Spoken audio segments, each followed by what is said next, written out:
አረብ ሀገር ነው የምኖረውና ሽንት ቤት ምናምን ሳጸዳ ሐዲስ ዳዕዋ አዳምጣለሁኝና እንዴት ይታያል? በከንፈሩ አካባቢ ጠጉር ይበቅላል ማለት ነው። ሸከር ያለ ጠጉር ይታያል። ሙስሊም ያልሆነ ሰው በሚሞት ጊዜ ሙስሊሞች ተሸክመው ወስደው ሊቀብሩት ይችላሉ ወይ ይላል። አንድ ሰው ተበድሎ ተገፍቶ ለአላህ ብሎ ትዕግስት አድርጎ ከተወ በዛ የሚያገኘው አጅር ትልቅ ነው። መጀመሪያ ሙስሊም የሆነ ሰው በዲን ጉዳይ ጣልቃ መግባት አይፈቀድለትም። ጎረቤት የሚረብሽ ይጮሃል ምናምን ነው ያማዋል ነው ወይስ እንደው ዝም ብሎ ረባሹ ነው? በቃ በሚቀኝነት ሐፊዝ አለ እንደ መዲና ሲከድ ቀብሩን ለመዘየር ብሎ አቅዶ መሄድ የለበትም ነው የሚለው። ቀብሩን ለመዘየር ተብሎ ሳይሆን መስጂዱ ነው። وما أرسلنا قبلك إلا رجالا نوحي إليهم فاسألوا أهل الذكر إن كنتم لا تعلمون. بسم الله الرحمن الرحيم. الحمد لله رب العالمين، الصلاة والسلام على أشرف خلق نبينا محمد وعلى آله وأصحابه ومن تبعهم بإحسان إلى يوم الدين. أما بعد، السلام عليكم ورحمة الله وبركاته. ودنا تكبراتشو يا أفريكا تلفزيون تملكاتو تشاتشن الفتاوى جمعة إلت بودو شيخاتشن የሚቀርበው ያልፈትዋ ፕሮግራም ዛሬም በሰዓታችን ጀምረናል። ኢንሻአላህ እየደወላችሁ አጭርና ግልጽ አድርጋችሁ ጥያቄዎቻችሁን በማድረስ ተተባበሩናላችሁ ኢንሻአላህ። ሼኽና አህለን ወሰህለን መርሐባን ኢንሻአላህ። የመጀመሪያው ጥያቄያችን የነጃሽን ቀብር ለመዘየር መሄድ እንዴት ይታያል ይላል። ቢስሚላህ ወልሐምዱሊላህ ወሰላቱ ወሰላሙ ዐላ ረሱሊላህ ሰለላሁ ዐለይሂ ወሰለም። ቀብርን ሩቅ ሀገር ሄዶ መዘየር አስፈላጊ አይደለም። በአካባቢ ያለ ቀብር ያው ሄዶ መዘየር ይቻላል አዳቡን ጠብቆ። ጓዙን ጠቅሎ ረጅም ጉዞ ሄዶ መዘየር ግን እንደ ቀብር አይፈቀድም ነው። አንዳንዶች ይፈቀዳል የሚል አስተያየት ያላቸው ይኖራሉ። እና ላቱሸዱ ሪሃሉ ኢላ ሰላሰቲ መሳጅድ ኢባዳ ነው። ዚያረተል ቀብር መሽሩዕ ነው በመሰረቱ። የተወሰነ የገሌን ቀብር ብሎ ለይቶ መሄድ ደግሞ አስፈላጊ አይደለም። እና መቃብር ሩቅ ሀገር ሄዶ መዘየር የሚለው መሽሩዕ አይደለም። ድንገት ከሄደና አጋጣሚ ታለ መዘየር ይችላል ነው። ሀታ ነብዩ ጋር አለይሂ ሰላቱ ወሰላም መዲና ሲከድ ቀብሩን ለመዘየር ብሎ አቅዶ መሄድ የለበትም ነው የሚለው። ቀብሩን ለመዘየር ተብሎ ሳይሆን መስጂዱን ነው። እና መስጂድን ዘይሩ ብለዋል። ቀብሬን ግን ዘይሩ አላሉም።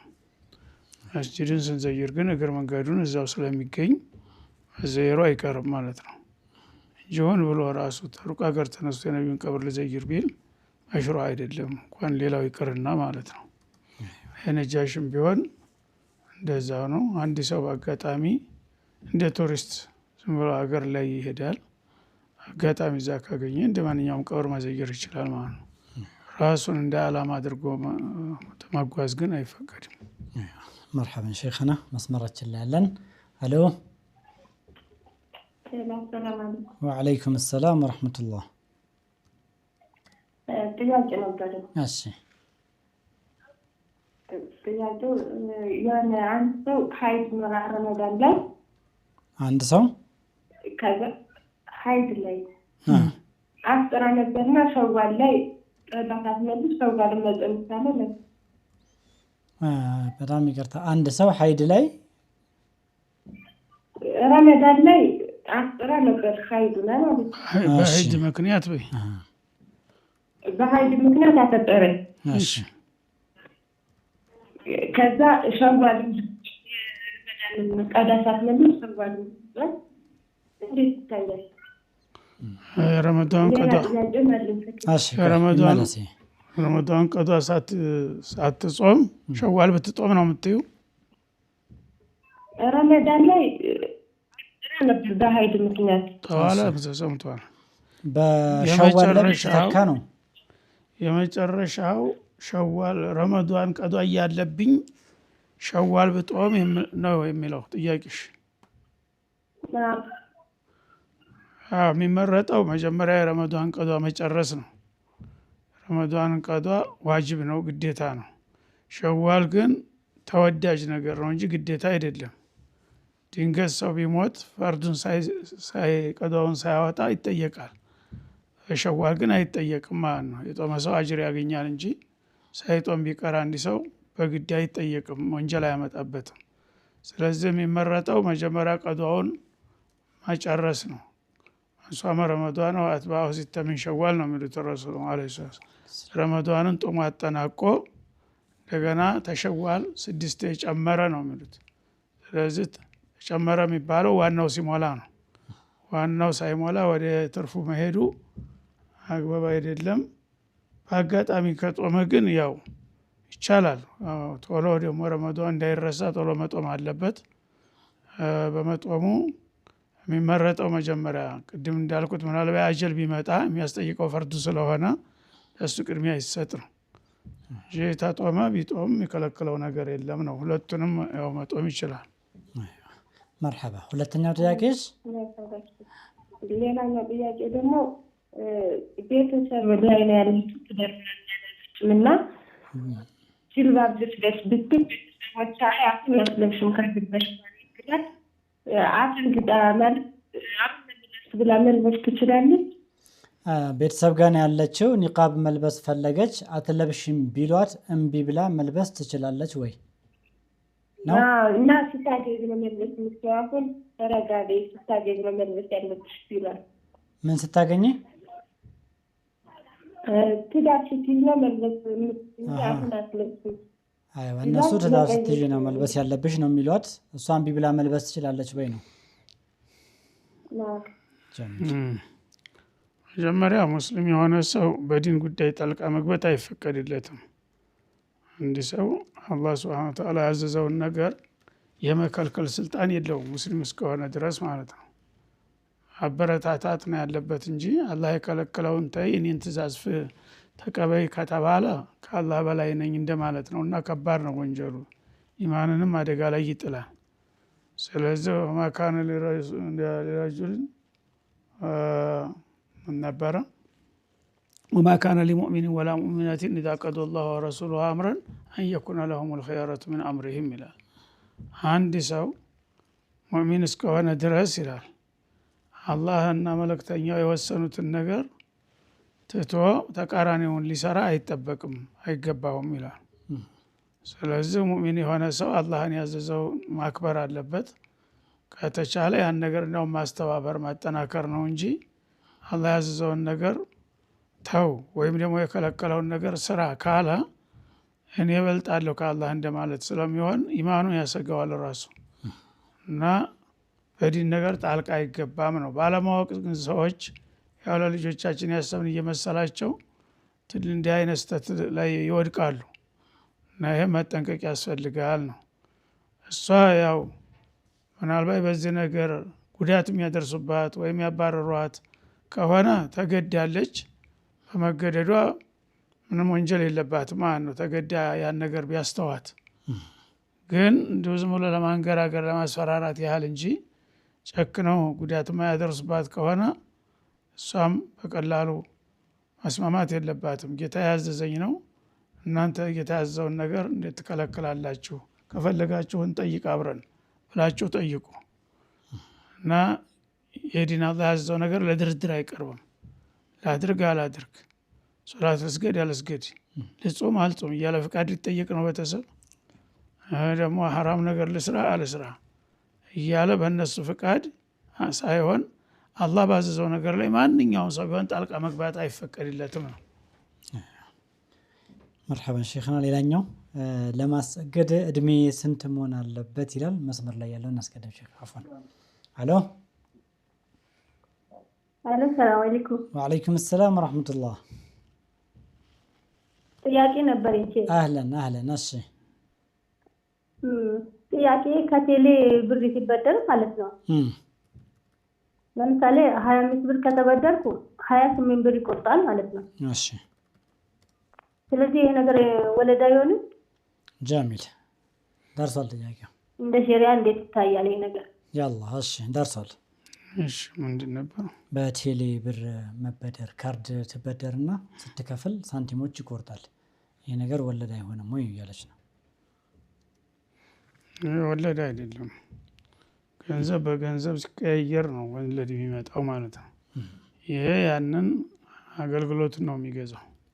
ስለዚህ የኪራይ ምናልባት ያው በቴሌ ባይልክ ኑሮ ሱቅ አካባቢ ሄዶ መግዛት አለበት አንድ ሰው።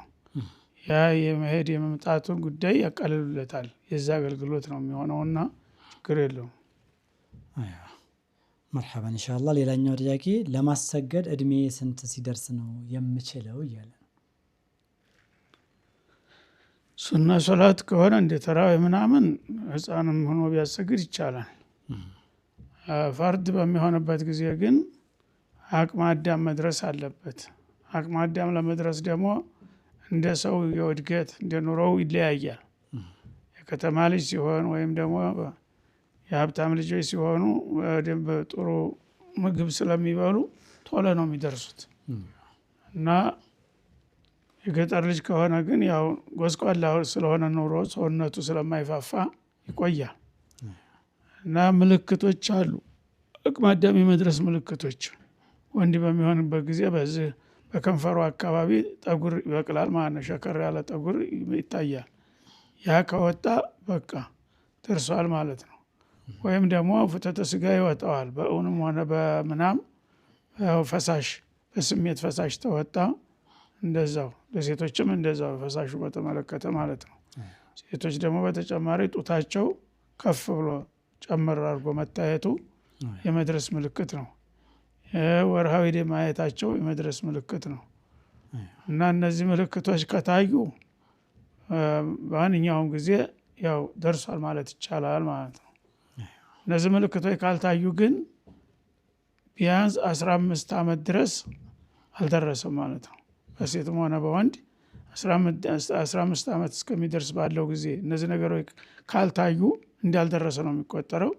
15 ዓመት ሲሞላ ግን ምልክቶቹ ባይታዩም በቀጥታ እዛ ጊዜ ይችላል እንደደረሰ ይቆጠራል።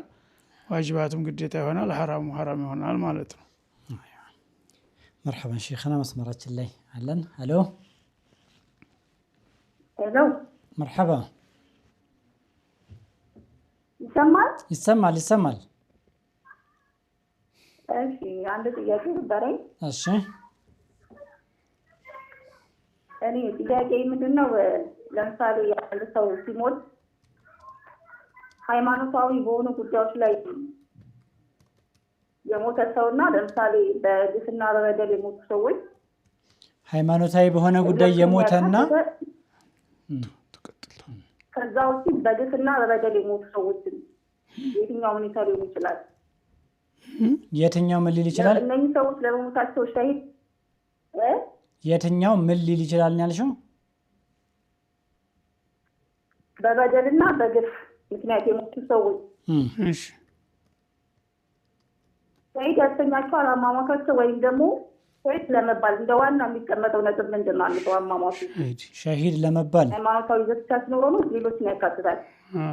በሱ ባጭሩ ብትጠይቂ መጀመሪያውም ጥሩ ነው።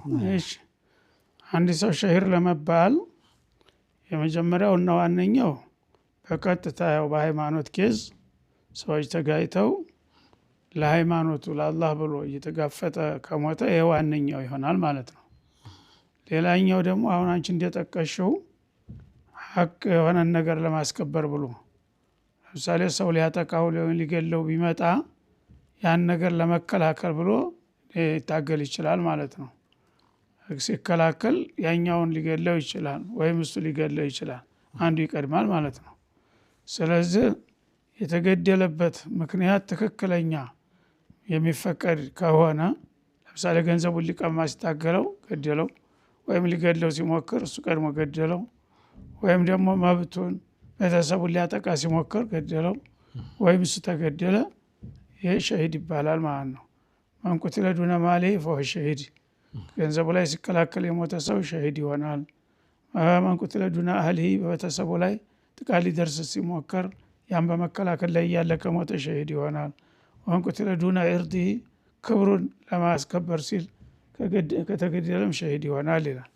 ከዛም በላይ ደግሞ የተለያዩ በሽታዎች አሉ ሸሂድ የሚያሰኙ እና በሆዲመም የሞተ ለምሳሌ ሸሂድ ይሆናል። ወይም ደግሞ በአደጋ ገደል ገብቶ የሞተ ወይ ባህር ገረቅ ገብቶ የሞተ እነዚህ ሁሉ ሸሂድ ይባላሉ ማለት ነው። እና ዋናው የመጀመሪያው ነው ያው በጦር ሜዳ ሰው ለጂሃድ ብሎ አላህ ያዘዘውን ነገር ዲኑን ለማስከበር ብሎ የታገለው እሱ ዋናው ነው። ሌሎችን ሸሂድ አልአኺራ ይሏቸዋል ፉቃዎች። እና በአኺራ የሸሂድ ደረጃ ይሰጣሉ። በዱንያ ግን ሸሂድ ላይባሉ ይችላሉ ማለት ነው። መርሐበን ኢንሻአላህ ቆንጆ ማብራሪያ ነው። እረፍት ወስደን ተመልሰን እንገባለን። ሼህ ፕሮግራማችን አላለቀም። ከፍታ እረፍት በኋላ ተመልሰን እንገናኛለን። ሰላም አለይኩም ወራህመቱላሂ ወበረካቱ። وما أرسلنا قبلك إلا رجالا نوحي إليهم فاسألوا أهل الذكر إن كنتم لا تعلمون ከረፍታችን ተመልሰን መተናል ኢንሻአላህ። እስከ ፕሮግራማችን ፍጻሜ አሁንም አብረን እንቆያለን። ሼኽና የቅድም ላነሳው የነበረው ረፍት የተቋረጠበት ጥያቄ ሙስሊም ያልሆነ ሰው በሚሞት ጊዜ ሙስሊሞች ተሸክመው ወስደው ሊቀብሩት ይችላሉ ወይ ይላል። በመሰረቱ አይፈቀድም። ሙስሊም ያልሆነን ሰው መሸከም መቅበር አይፈቀድም። አማራጭ ሲጠፋ ግን ይፈቀዳል። ለምሳሌ እኛ አረብ ሀገር እያለን እዛ ክርስቲያኖች ሲሞቱ መቅበሪያም የላቸውም። ስዑድ ላይ ወደ ሀገር መሄድ ግዴታቸው ነው ማለት ነው። እና ለዛ እርዱን ተባበሩን ብለው ይጠይቃሉ።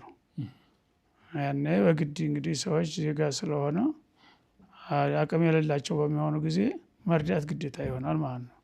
የጎረቤት ሀቅ ስለሚኖር እንደገና ደግሞ ለምሳሌ የትም ቦታ አንድ ጎረቤት ወይም ዘመድ ሊሞት ይችላል ሌላ እምነት ላይ ያለ ማለት ነው።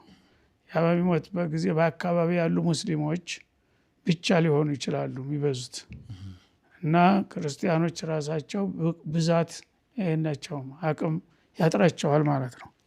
ሄደው ለመቅበርም ሆነ ለመሸከም ማይበቁ ከሆነ እነዚህ የመተባበር ግዴታ ይኖርባቸዋል ለዶሩራ ሲባል ማለት ነው። አለበለዚያ የነሱ በቂ አባላት ካላቸው በመቅበር የሚቀብር ሰው ካላቸው ትርፍ ነው። ሌላው መሄዱ አስፈላጊ አይደለም። ሃይማኖቱ የሌላ እምነት ተከታይ ወደ መቃብር ሸኙ የሚለውን አይፈቅድም። ችግር ሲመጣ ግን አማራጭ ሲጠፋ ይፈቀዳል ማለት ነው። መርሐባን ኢንሻአላህ። አንዳንዴ ሽንት ይዞን አፍወን መስመር ላይ በጣም እየገቡ ነው ማሻአላህ። ሄሎ ሰላም አለይኩም። ወአለይኩም ሰላም ወራህመቱላሂ ወበረካቱ። አህለን ወሰህለን። እንዴት ናችሁ? አልሐምዱሊላህ። መልካም ጥያቄ ነበረኝ ለሼህ። እሺ አቅርብ። አንድ አፕ አለ ሰሞኑን ኢትዮጵያ ውስጥ ብዙ የተጠቀመበት ያለ አፕሊኬሽን ነው። እሺ አፑ ሙርሰል አፕ ነው የሚባለው። የሰላት ምናምን ይሄ አቅጣጫዎችን ያሳየን አዛን ስለ ጊዜ ምናምን ያቀርብ ነው ሙሰላ። እሺ እና ይሄ አፕ ውስጥ አንድ ኤአይ የሚል እንትን አለው የራሱ ፈጥሮ ጠይቀው ይመልስ ማለት ነው። እና ብዙ ጥያቄዎችን ማለት ነው ስለ ጥያቄዎችን ጠይቀው ይመልሳል። እና ይሄ አፕ ላይ በጣም ብዙ ነው የምጠቀመው እና እዚህ ላይ ትኩረት ማለት እዛ ላይ ለሱ እምነት መስጠቴ እንዴት ይታያል ይሄ ነገር? ጥያቄ በትክክል ይመልሳል፣ ቶችም ያቀርባል ከቁርአንም ከሀዲስም እና እዚህ ላይ በጣም ፎከስ ስለምጠቀምበት ብዙ አሁን ከህይወቴ በጣም አቁራጭ እና እዚህ ላይ መንጠልጠል እንዴት ይታያል ማለት ነው። አብሽር አፕሊኬሽኑም ስለሚታወቅ አፕሊኬሽኑ ሙሰላ ይባላል። እዛ ሙሰላ ውስጥ አንድ ኤአይ ቱል አለ። ኤአይ ነው የሼክ መሐመድ ሷሊህ አልሙነጅድ ፈትዋዎችን ሰብስበው ተጠይቀው የመለሷቸውን መልሶች እዛ ውስጥ አስገብተዋቸዋል። እና የሆነ ሰው የሆነ ጥያቄ ሲጠይቅ እዛ ላይ ካለ አውጥቶ ያመጣለታል በዛ መልክና እሱ ኤአይ ሲል ኖርማል ሁሉም ሰው የሚጠቀመው ከመረጃ የሌለው ኤአይ መስሎትም እንደሆነ ይችላል። እንዴት ነው የሚታየው ይሄ ነገር እያለ ነው። ይህን ነገር አሁን ቀደም አላወቅ ነው። የሚታወቅ ሰው ከሆነ ሰው ያ ፕሮግራሙን ያዘጋጀው የሚታወቅ ሰው ፈትዋ ላይ ተመርኩዞ ከሆነ ይቻላል። ያው በቴክኖሎጂ በአሁኑ ጊዜ ሰው ሁሉን ነገር እየተገናኘ ነው ያለው ማለት ነው። የማይታወቅ ከሆነ ግን ጥንቃቄ ያስፈልጋል። ምክንያቱም ያው ጸረ እስላም ኃይሎችም ሊጠቀሙ ይችላሉ ለሰውን ለማምታታት የተለያዩ ነገሮችን አስመስለው እንደዚህ ነው እያሉ ፈትዋ ሊሰጡ ይችላሉ። ያን ማወቅ ለምሳሌ እነዛ ፈትዋዎችን ወስዶ መጠየቅ እዛ አካባቢ ላሉ ዑለሞች ማለት ነው። እንደዚህ ብለን ጠይቀን ነበር እንዲህ አይነት መልስ ሰጠን እና ይታያል። ትክክለኛ መሆኑ ከተረጋገጠ ይቻላል፣ ችግር የለውም ማለት ነው። የማይታወቀውን ግን ዝም ብሎ በጭፍን መቀበል አይገባም። ምክንያቱም ሰውም ቢሆን የሚያውቅ ሰው መርጣ ጠይቅ ነው እንጂ ያገኘውን ሁሉ ጠይቅ አልተባለም እና በአካልም ማለት ነው። አይዋ ኸይር ኢንሻአላህ። ሌላ ጥያቄ አለ? መርሐባ። እሺ አንዳንድ ጊዜ ሽንት ይዞን ሶላት ብንሰግድ ሶላቱ የተጠላ ነው የሚሆነው ወይስ ሐራም ይሆናል? የያዙ መጠን ሊለያይ ይችላል። በመሰረቱ ያው ሽንት እየተሰማቸው አትስገዱ ለሶላተ ሙዳፋዓት አልአኽበተይን የሚል ሐዲስ አለ። ያው ሽንትም ሆነ ሰገራ የተጫነው በጣም የከበደው ከሆነ ማስገድ የለበትም ጭራሹን ማለት ነው። ምክንያቱም ለሶላት ብለዋል። በዚህ በሽንት የተወጠረ ሰው ሶላት ቢሰግድም እንዳልሰገደ ነው ማለት ነው። ስለዚህ መጀመሪያ ያስጨነቀውን ነገር አስወግዶ ነው ተረጋግቶ መስገድ ያለበት። ጀማዓ እንኳን ሊያመልጠው ቢል ያነክ ችግር ካለ ጀማዓ እንዳያመልጠኝ ብሎ እየተቆነጠነጠ መስገድ የለበትም። ሄዶ ሽንት ቤት ደርሶ ተረጋግቶ ተደረሰ ካልደረሰም በኒያው ይጻፍለታል ጀማዓው እንጂ ያስጨነቀው መስገድ የለበትም። አንዳንድ ጊዜ ግን ትንሽ ብቻ ስሜቱ ሊሆን ይችላል። እንደገና ይቸኩላል ሰውየው ጊዜ የሌለው ይሆናል። ግን አይወሰውሰውም። ዝም ብሎ ቢሰግድ ኖርማል ሊሰግድ የሚችልበት ከሆነ ትንሽ ስለተሰማው ብቻ የማይወሰውሰው ከሆነ ችግር አይኖርም ማለት ነው። የሚወሰውስና ታሁን ጨርስ ምናምን የሚል የሚጨናነቅበት ከሆነ አይሆንም። ቢሰግድም እንደሰገደ አይቆጠርም። መርሐባ ኢንሻአላህ። መስመራችን ላይ አለ። ሄሎ ሄሎ፣ መርሐባ። ሰላም አለይኩም። ወአለይኩም ሰላም። አፍሪካ ቲቪ ትክክል። ኦኬ፣ ጥያቄ አለኝ። እሺ፣ ሰው ካስቸገረ እንትን ሱረቱ ያሲን ቢቀራበት ችግር አለው ወይ? እንዴት ነው? ሰው በሸሪዓው እንዴት ነው የምታየው? ካስቸገረ ምን አይነት ማስቸገር ነው? ማለት ሰውን አዛ ካደረገ ለምሳሌ አሁን ጎረቤት የሚረብሽ ይጮሃል ምናምን ነው ያማዋል ነው ወይስ እንደው ዝም ብሎ ረባሽ ነው?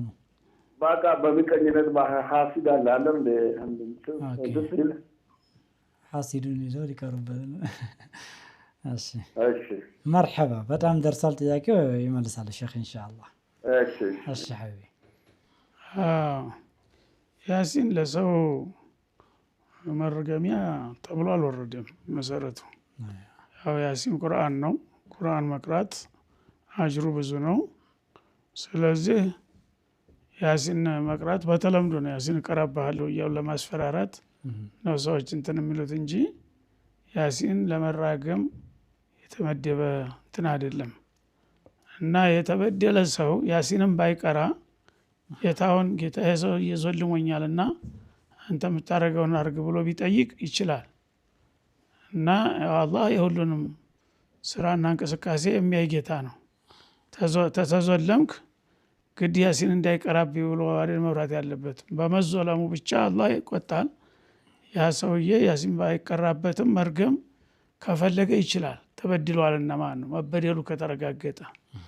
ታልፈለገ ደግሞ ለአላህ ብዬ ትቸዋለሁኝ ብሎ ሶብር ቢያደርግ ደግሞ አጅሩ የበለጠ ፈመን አፈ ወአስለሐ ፈአጅሩሁ ዐለላህ ይላል።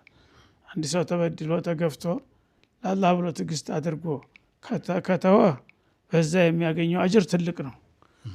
እኔ አጅር አልጠብቅም ሰውየው ብቻ አንድ ነገር እንዲሆንልኝ ይፈልጋለሁ ካለ ደግሞ ምርጫው ነው መብቱ ስለሆነ ያሲን ጋራ ምንም ያገናኘው ነገር የለም። ያሲን የማይቀሩ ሰዎች በደሉ ማለት አይደለም። ያሲንም እንዲቀራም አልቀራም ሰው የተበደለ ሰው እየዘልሞኛልና አንተ ፍረደኝ ብሎ ጌታውን ቢጠይቅ ሊያደርስበት ይችላል ማለት ነው። መርሐባ። እሺ ሌላኛው ውዱ ሳደርግ ጆሮዬን ውሃ አላስነካውም፣ ሳስነካው ያመኛል አለ። ስለዚህ እንዴት ይታያል? ያም በማስነካቱ መሆኑ ከተረጋገጠ ያው ዑዝር አለ ማለት ነው። ዑዝር ካለ ደግሞ ችግር የለውም። ግዴታ ፈርድ አይደለም። ጆሮን ማበስ ሙስተሀብ ተወዳጅ ነገር ነው። ስለዚህ እውነት ውሃ በመንካቱ ምክንያት ከሆነ የሚያምህ አረጋግጥ መጀመሪያ። አንዳንድ ጊዜ ኸያል ዝም ብሎ ይመስለዋል አንድ ሰው እና በመሰለኝ በምናልባት አታድርገው፣ አረጋግጥ። ታረጋግጥ በኋላ እንደሚያምህ ተተረጋገጠ ችግር የለውም። አይዋ መርሐባ። አንድ ሰው ውፍረት ለመቀነስ ብሎ ቢጾም የጾምን አጅር ያገኛል ወይ የሚል ጥያቄ። ዋናው ዓላማ ውፍረት ለመቀነስ ከሆነ አያገኝም። እነመል አዕማሉ ቢንኒያት ብለዋል ረሱል ዐለይሂ ሰላም። እና ዋናው ልክ ሌላ መድኃኒት ሲታዘዝለት ያ መድኃኒት በመድኃኒትነት ለመጠቀም ብሎ ሲሰራ እንደማይመነዳ ጦሙም ቢሆን እንደዛው ነው ዓላማው። አንድ ሰው ለአላህ ብዬ ጦማለሁኝ ካለ ያው አላህ አጅር ያገኛል። ግን አሁን ለሌላ ዓላማ ከሆነ አግባብ አይደለም። እግር መንገዱን ሊሆን ይችላል። ግን እግር መንገዱን ያው ውፍረት አለበት ግን መጦም ይፈልጋል፣ ልምድ አለው። እጦማለሁ እግር መንገዴንም በዛው ይቀንስልኝ ካለ ይቻላል ማለት። ዋና ዓላማ አድርጎ ከሆነ አይሆንም። መርሐባ። ሄሎ ሄሎ ሄሎ፣ ሰላም አለይኩም። ወአለይኩም ሰላም ወራህመቱላህ። ጥያቄ ነበረች። እሺ ጥያቄ ካፊር ጎረቤት ነበረኝ ማለት ነው። እሺ ሄሎ፣ ይሰማል ይሰማል። ካፊር ጎረቤት ነበሩኝና አንዳንድ ጊዜ ዚክር ምናምን እያሉ ይጠራኛሉ። ግን ይሄ ነገር እንዴት ይታያል? አንዳንዴ ምን እያለ ይጠራኛል? ዚክር እያሉ ይጠሩኝ ነበርና እኔ ደግሞ አልልም ብላችሁ እናደዳለሁ። ምንድነው የምታረጊው? እንደ ጎረቤት መሄድ አለብኝ ወይ? ተጠርተሽ ምንድነው የምታደርጊው? ወዲሽ እነሱ ዚክር ብሎ ይጠራኛሉ አንዳንድ ቀን ማለት ነው። እሺ ጠርተው ምንድነው የምታረጊው ነው ምን ስትሄጂ? እኔ አልሄድም። እኔ ሲጠሩኝ አልሄድም፣ ሐራም ነው በእኔ አይቻልም፣ ሸሪዓ ይከለክልኛል ብዬ ነግራቸዋለሁ። አይዋ እነሱ ደግሞ አንቺ ነሽ የምትከፋፈልን እንጂ እንደዚህ አይደለም ምናምን ይልኛሉና ይሄ ነገር እንደ ሸሪዓ ምን ማድረግ አለብኝ? ከጎረቤት ጋር ለመኖር ከሃይማኖት ጋር አያይዘው ነው የሚጠሩት። ሃይማኖት ጋር የተያያዘ ከሆነ እንዳልሽው ነው መሄድ የለብሽም። ግን በአዘቦት ቀን ዝም ብሎ ቡና ጠጡ ምናምን ይባላል አይደለም? ጎረቤት ለጎረቤት እንደዛ በአዘቦት ቀን ከተለያየ በዓል ጋር ሳይያያዝ ዝም ብሎ ዛሬ ቡና እኔ ጋር ቢል መሄድ ይቻላል ማለት ነው። እዛ የሚበላው የሚጠጣው ነገር ሐራም እስካልሆነ ድረስ ይቻላል ነው። የሚበላው የሚጠጣው ነገር ሐራም ከሆነ ግን አይቻልም። ለምሳሌ ጠላ እንድትጠጭ ቢፈልጉ ወይ ቢራም ቢሆን እና አይፈቀድም ማለት ነው። ቡና ከሆነ ሻይ ከሆነ ግን በአዘቦት ቀን በዓል ጋር ሳይያያዝ መብላት ይቻላል፣ መጠጣት ይቻላል ማለት ነው። መርሐባ። ሌላ ጥያቄ የለሽ? መርሐባ። እናትም ሌላኛው አረብ ሀገር ነው የምኖረውና ሽንት ቤት ምናምን ሳጸዳ ሐዲስ ዳዕዋ አዳምጣለሁኝና እንዴት ይታያል? በስልክ ማለት ነው። በስልክ ውጭ ላይ በሩ ላይ ብታረጊው ጥሩ ነው። በሩ ላይ ተዛ ሳይሆን ስልኩን ራሱ ውስጥ ይዞ ገብቶ ሳይሆን ከበሩ ፊት ለፊት በሩ ክፍት ስለሚሆን ፊት ለፊት በሚሰማ ሽርቀት ብታረጊው ይቻላል ማለት ነው። እዛ ሽንት ቤት ግን መግባት የለበትም። ምክንያቱም የአላህ ስም የረሱል ስም ይነሳል እዛ ውስጥ። ጥያቄ ነበረ። እሺ ጆሮ ጌጥ አድርጌ ባደርግ ችግር አለው? ጆሮ ጌጥ አድርጌ ጆሮ ጌጥ አድርጌ ውዱ ባድርግ ውዱ ነው ትጥበት? ውዱ ትጥበት ችግር የለውም አለ። ውሃ እንዲደርሰው መሆን አለበት ቦታው። ያው ጆሮ ላይ ሲታበስ ጆሮ ያው ሙሉ በሙሉ ውጭውን በሙሉ በሷል ተባለም። የተወሰነ ከነካ ጆሮ ግድ ትጥበት ሁሉ ነገር አዳርሶ አይባልም። ትጥበትም ቢሆን እንደዛው ነው። ምክንያቱም ጆሮ ላይ ያለ ነገር ትጥበትን አይከለክልም። ጆሮ ላይ የተወሰነች ሽንቁር ናት የምትኖረው፣ ውሃ ከፈሰሰበት ሊደርሰው ይችላል ማለት ነው። ምናልባት ያንን አካሉን የሚሸፍን የተለጠፈ ነገር ጠበቅ አድርጎ የሚይዝ ከሆነ ያ ውሃው እንዲገባ ማድረግ ያስፈልጋል፣ ጥንቃቄ ያስፈልጋል እንጂ ጆሮ ላይ ያግለጌጥ ለትጥበት ሆነ ለውዶ አይከለክልም በመሰረቱ ማለት ነው። ሌላ ጥያቄ ደግሞ እሺ አንድ የተመሰለ ሰርፊሽ ልብስ ይመስላል። አልተሰማም ቦታ የተወሰነ ቦታ እስቲ ፈታ አድርገሽ ተናገሪ። ላውድ አድርገሽ ከሆነ ስልኩን ወይ ቲቪ ካለ ቀንሹና። አልተሰማ ነው። የተነጀሰ ልብስ የልጆች ልብስም ሊሆን ይችላል። ያወቂ ከተነጀሰ የተነጀሰው ሙሉ ለሙሉ ሳህን ላይ አድርገን ብናጥብ ሁሉም ቦታ ተነጅሷል ማለት እንችላለን። ሳህኑም ተነጅሷል ማለት ይቻላል። ነጃሳ ያለበትን ልብስና ሌላውንም ጨምረሽ ማለት ነው ወይስ ራሱን ብቻ? ራሱን ሙሉ ለሙሉ ሊሆን ይችላል። ሌላም ልብስ ጨምሮ ማጠብ ሁሉንም ይነጅሷል ማለት ይቻላል። ችግር የለውም። ምክንያቱም መጀመሪያ ያው ያረሰዋል። የመጀመሪያው ዙር ውሃው ይፈሳል፣ እንደገና ተጨምሮ ነው ማጥሪያ የሚደረገው አይደል? ስለዚህ ማጣሪያ እስከተደረገ ድረስ የመጀመሪያው ዝም ብሎ አንድ ብቻ ቢሆን ኑሮ ያው ነጃሳው እዛ ይቀላቀላል። ግን የመጀመሪያው ዙር ውሃ ታለቀ በኋላ ተተደፋ በኋላ እንደገና ሌላ አንድ ሁለተኛ ዙር ወይም ሶስተኛ ዙር ውሃ የሚጨመርበት ከሆነ ይቻላል። ምክንያቱም ሁሉም ላይ ያለውን አጣርቶ ስለሚያስወግደው ማለት ነው። ጀዛከላህ ወያኪ መርሐባ ኢንሻአላህ። ወራጅ ባልሆነ ውሃ ውዱ ማድረግ ይቻላል ወይ? ውሃው ነጃሳ እንደሌለበት ከተረጋገጠ ይቻላል። ውሃው ደግሞ ብዛትም ምን ያህል እንደሆነ ያስፈልጋል። ብዛቱ ትንሽ ከሆነ ውሃው እና ቆሻሻ ምናምን የሚገባበት ከሆነ በቀላሉ ሽታው ወይም መልኩ ወይም ጣዕሙ ሊቀየር ይችላል። እዛ ያ የገባው ነገር ነጃሳነት ያለው ከሆነ ተቁላ በታች ተቁለተይን በታች ከሆነ የውሃው አቅም ያው እንደተነጀሰ ስለሚቆጠር ለትጥበትም ሆነ ለልብስ ወይም ለውዶም አይሆንም ማለት ነው። ውሃው በዛ ያለ ከሆነ ያ የገባበት ነገር ደግሞ በውሃው ላይ ምንም ምልክት የማያሳይ በሽታም በመልክም በጣም ምልክት የማያሳይ ከሆነ ውሃ ብዙ ስለሆነ ተሸናፊ ነው ያ ትንሹ ነጃሳ ማለት ነው። ያኔ ችግር አይኖረውም ነው። መርሐባ። ሄሎ ሰላም አለይኩም። ወአለይኩም ሰላም ወራህመቱላሂ ወበረካቱ። እሺ መርሐባ። እሺ ሱብሂ ሶላት ላይ ለመስገድ ቅዝቃዜ ውሃውን ስለምንፈራው ለብ አድርገን መስገድ እንችላለን ወይ የሚለው ነው። እሺ ይቻላል። አዎ ጥሩ ነው። ለብ አድርጋችሁ ስገዱ፣ ምንም ችግር የለም። መርሐባ። ደግሞ ቀዝቃዛ ከሆነ አይሆንም የሚል አይዋ። ሌላ ጥያቄ አለሽ ተጨማሪ? የለኝም። ይሄው ነው። ጀዛከላሁ ኸይር። ወያኪ መርሐባ ኢንሻአላህ። በጀማዓ ነው የምንኖረውና ሶላት ሰዓት ሲደርስ አትቀስቅሱኝ ይላሉ። ይሄ እንዴት ይታያል? ጓደኞች አደገኛ ነው። ሙስሊም ነው። በጣም ከባድ ነውና ጥንቃቄ አድርጉ። ለእንቅልፍ ብሎ ሰው ኢማኑን መሸጥ አግባብ አይደለም።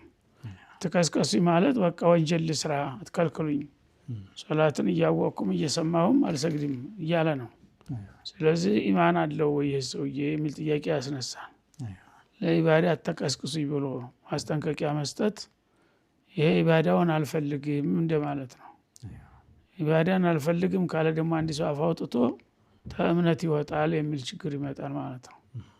እና ሙስሊም ከሆነ እንደዚህ ማለት የለበትም። እንደ በውስጥ እንኳን ትንቢል ያው እኔ እንቅልፌ ታቅም በላይ ስለሆነብኝ ነው ምናምን ይበል እንጂ ቀጥታ እንዳትቀሰቅሱ ብሎ አዋጅ ማውጣት ይሄ ሙስሊም አይደለሁም እንደማለት ስለሚቆጠር ከባድ ነው። አጂብ። ሹክራን ሼኽና። ሄሎ ሰላም አለይኩም። ወአለይኩም ሰላም ወራህመቱላህ። አሁን አላህን ስናመሰግን ማለት ነው በቃ ለምስጋና ብቻ ብለን በትረካ እየሰገድን አልሐምዱሊላህ ማመስገን ቢድዓ ይሆናል ወይስ የሚቻል ነገር ነው? አላህን ለማመስገን ሁለት ረካ ሰግዶ አላህን ማመስገን ሁል ጊዜ ማለት ነው። ይቻላል። ያው ትርፍ ሶላት ማንኛውም ጊዜ አሶላቱ ኸይሩ መውዱዕን ወመን ሻአ እስተቀል ወመን ሻአ እስተክተር የሚል ሐዲስ አለ። ሶላት ወደ አላህ ከሚያቀርቡት ኢባዳዎች አንዱ ነው። የፈለገ ያብዛ የፈለገ ይቀንስ። ፈርዱ ያው እንዳለ ፈርድ ነው። ትርፍ ሶላት ግን እንዳልሽው ለማመስገንም ቢሆን ዝም ብዬ አጅር ለማግኘትም ቢሆን ሱና ሶላት የፈለገውን በክልክል ሰዓቶች ብቻ እንዳይሆን የተከለከሉ ሰዓቶች አሉ። ሶላት ትርፍ የማይሰገድባቸው ለምሳሌ ፈጅር ሰግደን ፀሐይ ወጣ ከፍ እስከምትል ድረስ ባለው ሰዓት አትስገዱ ብለዋል ረሱል። እንዲሁም መሀል ሰማይ ስትደርስ ቀን ከዙሁር በፊት አንድ 15 ደቂቃ ሲቀር ለአዛን መሀል ሰማይ ላይ ትሆናለች፣ በዛ ጊዜ አትስገዱ ብለዋል። እንደገና ፀሐይ በምትገባበት ጊዜ መጀመሪያም ተአሱር በኋላ አትስገዱ ማንኛውም ሶላት ብለዋል፣ አሱር ከተሰገደ በኋላ። እንደገና ደግሞ ፀሐይ በምትገባበት ጊዜ በተለይ በዛ ሰዓት እንዳትሰግዱ፣ ልክ ፀሐይም ስትወጣ እንዳትሰግዱ ብለዋል ማለት ነው። እና በዛ ሰዓት ያው ሸይጣን በአድማስ ላይ ተለጥግቶ በሱ ቀንድ መካከል ነው ፀሐይ ጨረር የምትወጣው እና እነዛ ሰዎች ይኸው ለእኔ ነው የሚሰግዱልኝ እያለ ያወናብድ ያለ ዘመዶቹ ማለት ነው። እነሱ ደግሞ እውነት መስሏቸው እውነትም እንደዚህ ተከብሯል እንደ ብለው ይሰግዳሉ። እና ሙስሊሞችም በዛ ሰዓት ከሰገዱ የዛ የማወናበጃ መሳሪያ ያደርጋቸው። ይኸው ሙስሊሞችም እኮ አቅጣጫውን አላወቁትም እንጂ ለእኔ ነው አሁን የሚሰግዱት ሊል ስለሚችል አትስገዱ ብለዋል ማለት ነው። ከዛ ውጭ ባለ ሰዓት ግን በፈለገው ሰዓት ሌሊትም ሆነ ቀን ከሶስቱ ዋና ዋና ሰዓት በኋላ መስገድ ይቻላል። ያው ሶላት ራሱ ሹክር ነው። እንደገና ደግሞ ሶላቱን ሰግጄ ከዛ በኋላ ዱዓ ማረጋለሁ ካለ ምስጋና ማመሰግናለሁ ካለ ይቻላል። መርሐባ ኢንሻአላህ ሼኽና የዛሬውን ፕሮግራም እዚህ ጋር እንቋጫለን። ውድና ተከበራችሁ ተመልካቾቻችን አልፋተዋ ፕሮግራም ይህንን ይመስል ነበር። ከቀሪ የአፍሪካ ቴሌቪዥን ፕሮግራሞች ጋር እንተዋችኋለን። السلام عليكم ورحمة الله وبركاته. وما أرسلنا قبلك إلا رجالا نوحي إليهم فاسألوا أهل الذكر إن كنتم لا تعلمون.